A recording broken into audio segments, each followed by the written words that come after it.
This video is on School of Natural Law. But before I proceed with the explanation of School of Natural Law, it's important that the students of jurisprudence get to know that we have this fundamental question that would be addressed in the subject of jurisprudence, that is, what is law or what is the nature of law. So regarding this fundamental question, number of scholars and number of philosophers, analysts, they have reflected in different ways. There are variety of explanations provided. So all these explanations have been for a better understanding, for a systematic understanding. These varied explanations have been grouped into different schools of thought, each school having at least a basic common line of thinking, some connecting line of thinking. So that's how in jurisprudence we come across five major schools. One is School of Natural Law. Second one is School of Positive Law. Third one is Historical School. Fourth one is Jurisprudence. And fifth one is School of Realism. So coming to the School of Natural Law, what is the approach of this particular school of thought about law? The question on what is law or what is the nature of law. So according to this particular school, law should have the character of being natural law. It must be in conformity with natural law. It must be part of natural law. It should be in consonance with natural law. So the emphasis is upon the natural law. The character of the law has to have that character of being natural law or being approved by natural law or something like being in consonance with natural law. So the follow-up question automatically would be then what is law? What is natural law?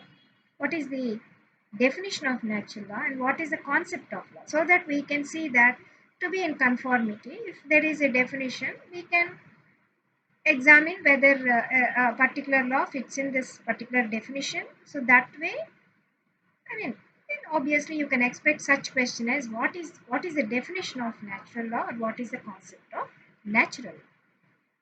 But let me tell you here that there is no standard definition or a standard concept of natural law. Reason is that what is natural law has been given different kinds of explanation, and as result of which it would be very difficult to put all these variety of thoughts into a single pack definition or a single pack uh, concept precision. You make to give a precise description, and also the kind of ideology that is promoted by natural law is such that it would be very difficult to uh, to reduce this ideology into a single or a standard definition. Therefore there's nothing like a standard definition or a standard concept of jurisprudence and the standard definition of concept of natural law. But then, are there any at least some basic features of this school of natural law? One basic characteristic that we can speak of, so far as this school of thought is concerned, that this is one school which focuses on the content of the law, the character of the law, and the content of the law. This is the school which focuses on the importance of law being idealistic. Law has to maintain or law has to be in conformity with ideals. In other words, its focus is on values such as morality or ethics we refer to. We also call this school as ethical school also, or justice, righteousness. These are all the notions associated with this concept of natural law. So all these uh, notions will have to be accommodated. Law has to accommodate these notions. This is the basic stand of the school of natural law. Now, just now I told you that what exactly is that we do not have a definition, But then, what kind of an explanation that has been given about natural law? And to know that the understanding of natural law went in variety of ways. To know that, it would be essential for us to examine the evolution of the philosophy of natural law. So this we would be doing by by examining the conceptualization of natural law in a given period. Because there is one statement about natural law. The statement is that this is something which has got a variable content, and it changed with person to person, and it changed particularly from time to time. So this is one statement that we come across with reference to natural law. So let us see as to from time to time when you come across this statement that natural law, concept of natural law change from time to time, to have that, to understand that it would be essential for you to examine the process of the evolution of the natural law ideology over a period of time. So therefore, let us divide uh, the time. Let's go by time zone. So let us classify this into four periods, and one is classical period, second one is medieval period, third one is Reformation period or Renaissance period, and fourth one is modern period. So coming to the classic period, or this is also known as ancient period. So primarily, reference will be made to Greek philosophers and Roman philosophers. So here in this video, I am not making any reference to the prevalence of natural law philosophy in ancient India. That would be in a separate video. But typically, you find a reference when it comes to the classical period, the concept of what to say natural law in the classic period. Typical reference is made to Greek philosophers and Roman philosophers. So Greek philosophers, the prominent names are one Aristotle, Plato, and then yeah, you also include the Socrates, who is prior to Aristotle. So let us see what how they were conceptualizing natural law. In fact, the reference to natural law is made much before Aristotle or Socrates. There is this Greek philosopher by name Heraclitus. He was using this expression natural law, but then he was not exactly linking up with human code of conduct. But let us see what is his conceptualization of natural law. He was referring to natural law in the context of his observation of natural events. Natural events. So he, as what we when we can observe that he found that there is a rhythm of natural events. There is a rhythm in the occurrence of natural events. There is a systematic happening. There is an orderliness. There is an inexplicable order. Because there is some force behind. So what we can observe is that the events happen as if they are under an obligation, as if that is the only order in which this has to occur. Say, for example, you take the case of uh, occurrence of seasons, one after the other. They change definitely, one after the other comes in that definite order. Or you can take the everyday natural event of sunrise and sunset, rising in the east and rising in the east and then setting in the west, as if sun is under an obligation only to be that way. So there is a definite rhythm, orderliness. So that is referred to as natural law by Heraclitus. So his is completely connected with the natural happening. So natural law reference was there those days, but that was linked only to the natural happenings, and some kind of mystic notions were associated with it. Obviously, like why it is happening, why it is happening. There is some force, inexplicable forces there behind. And there's no definite link he made with human conduct as such, except something like some a remote and some kind of a remote link, where something in the form of some philosophical advice that men should be keeping their souls dry like fire. They should keep it like bright and dry like fire. So I mean, like he was relating it with nature, and then saying that this fire is always bright and it's purifier, it's dry. So keep one should keep that way. So trying to get derive some kind of a uh, say lesson or something like that. So some message or something from that. So apart from that, he did not really make any further attempt to conceptualize. So when it comes to Socrates, is the one who made a definite link between a conceptualization in the conceptualization of natural law. He brought that definite link between the human being and the natural law. Now he said that natural law is the product of reason. So this link is further expounded by by this philosopher Aristotle, who was in agreement with Socrates so far as this description of natural law as the product of reason. But then his was an elaborate explanation, more descriptive exposition. So he brought the link between human being and nature in two different ways. One is that he said that a man is born into the nature. He's born into the nature like all other creatures. Like he's also born into the nature. He's like other creatures. That's one.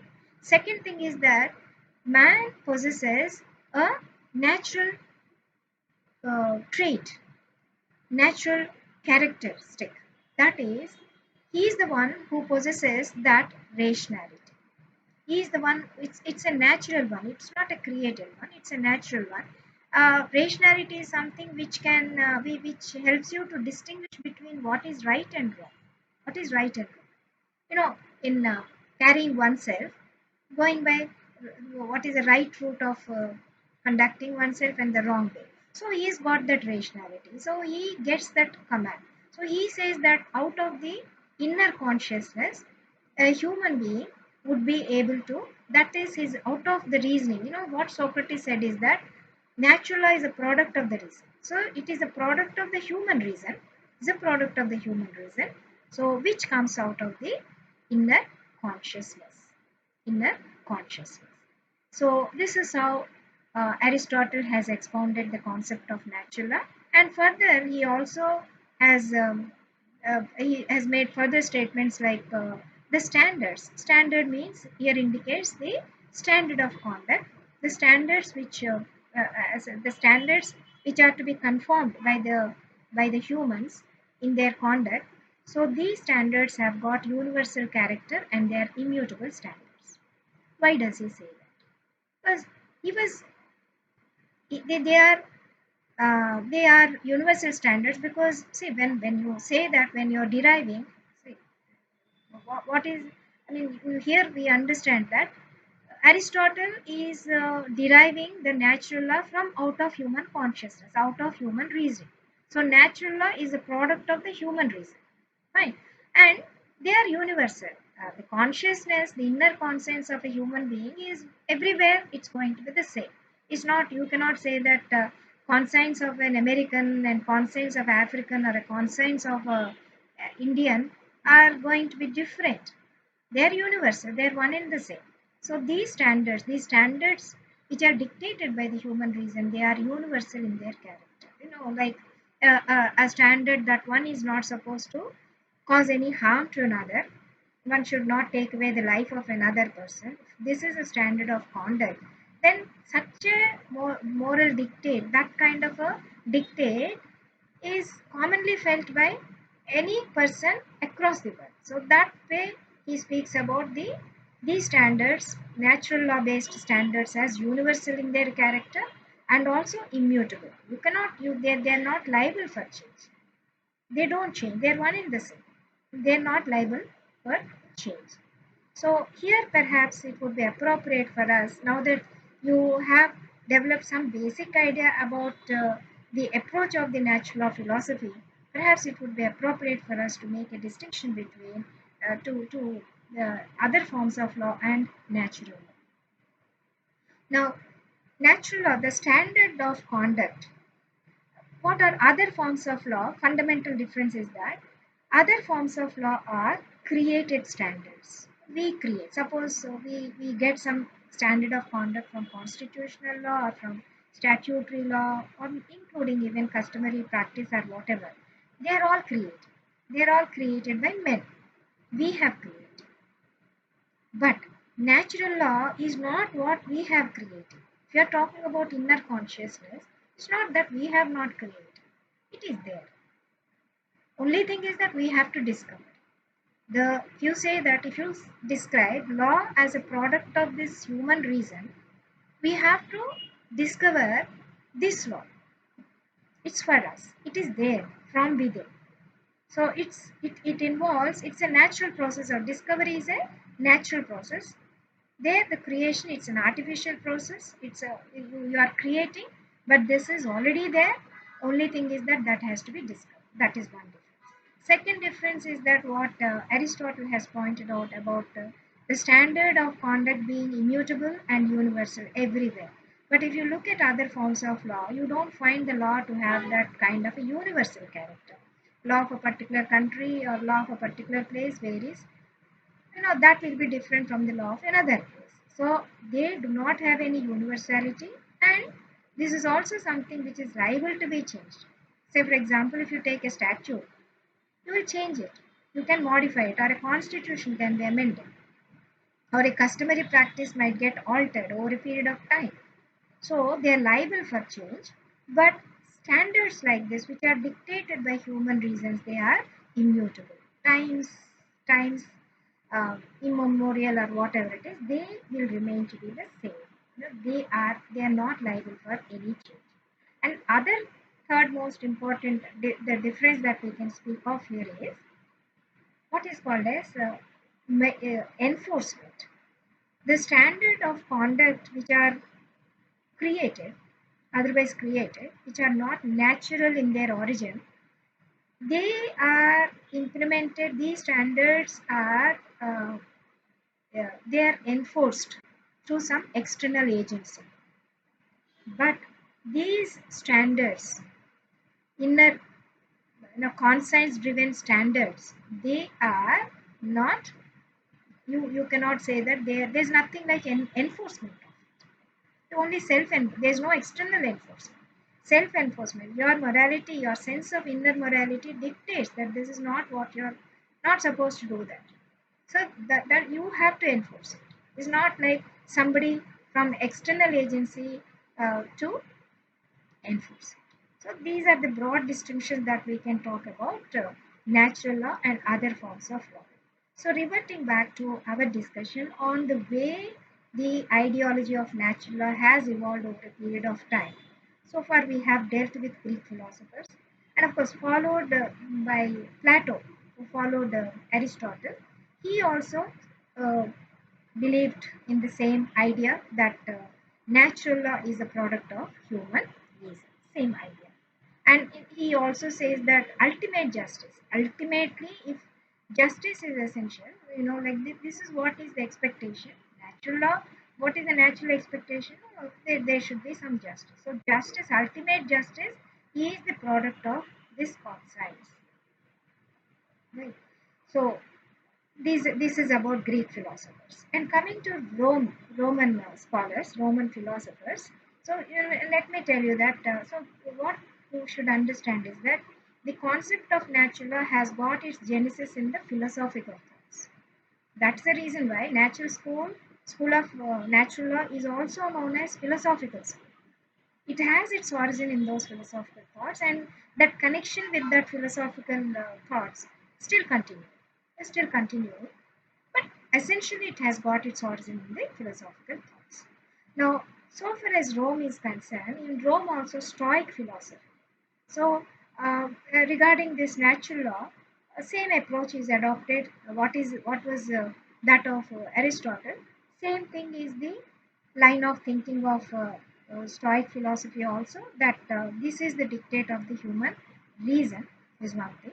But one thing that has to be mentioned about Roman approach towards natural law is concerned, that this is Roman law. In Roman law, natural law could get in for the first time. It got its juristic touch. A legal touch has been provided. Now, their law was divided into three categories. Just civile means just with reference to ordinary day-to-day civil affairs, and then there's also reference to just natural, that means law of nature. So this is where philosophical touch is still there. It continued, but they also have given a kind of a legal touch, some kind of a formal legalistic touch has been provided to this concept of natural law.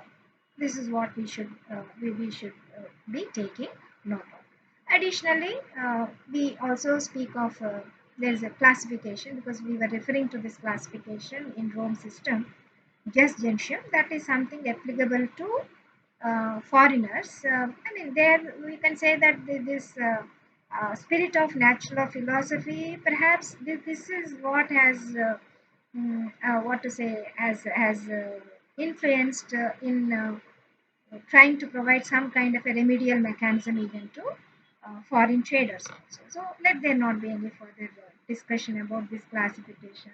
What exactly is the scope of each one of them? It is not required now.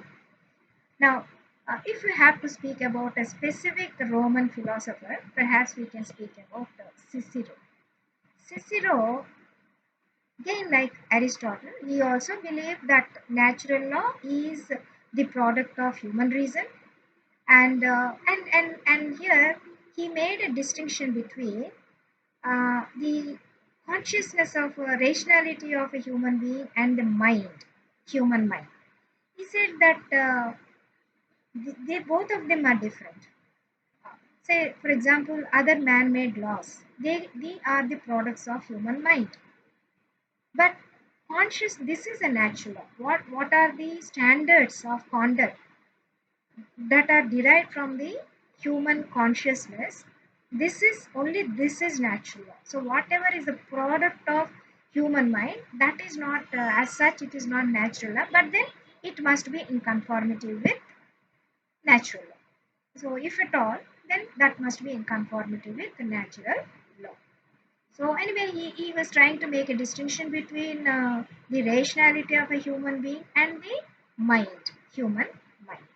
And he says that any standard, anything which is driven from out of the rationality, that is something which is in definite conformity with the natural law, because law will have to have the character of natural law. So if something is driven out of the consciousness, obviously it is going to be in line with natural law only. It will not be anything different from law, from the nature. Natural law is something, that link between law and nature is very much the lot of importance is given to the connection between law and nature.